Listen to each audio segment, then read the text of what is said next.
Maharaja gold and diamonds, toll junction, Edappally, Palluruthy, Tripunithura, Kalady, Eramalloor, Aroor പള്ളി, തുറവൂർ, തൃശൂർ. ലഹരിക്കെതിരെ Thanalmaram foundation campaign നടത്തി. ഓലപ്പീടിക എളപ്പാപ്പടി തണൽമരം ഫൗണ്ടേഷൻ ലഹരിക്കെതിരെ ക്യാമ്പയിൻ സംഘടിപ്പിച്ചു. ഡിവൈഎസ്പി പ്രമോദ് ഉദ്ഘാടനം ചെയ്തു. ഇന്ന് എന്താണ് അവസ്ഥ?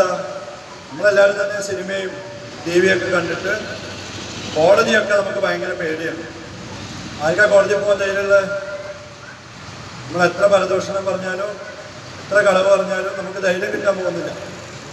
ധൈര്യം കിട്ടണമെങ്കിൽ എന്ത് വേണം?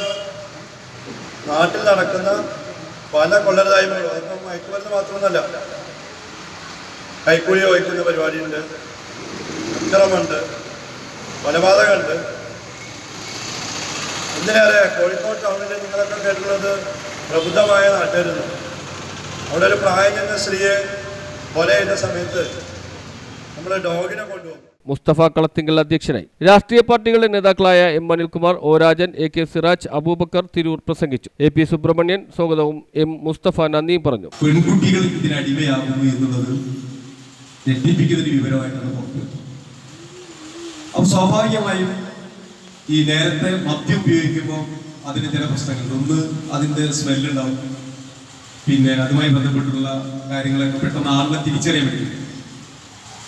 അപ്പൊ വിദ്യാഭ്യാസ മേഖലയിൽ ഈ പെൺകുട്ടികളെയും അതേപോലെ തന്നെ ചെറുപ്പക്കാരുടെ ആൺകുട്ടികളെയും എല്ലാം ഇതിനടിമപ്പെടുത്താൻ ഈ ലോബി തിരഞ്ഞെടുത്ത മാർഗം. News bureau, Kochi.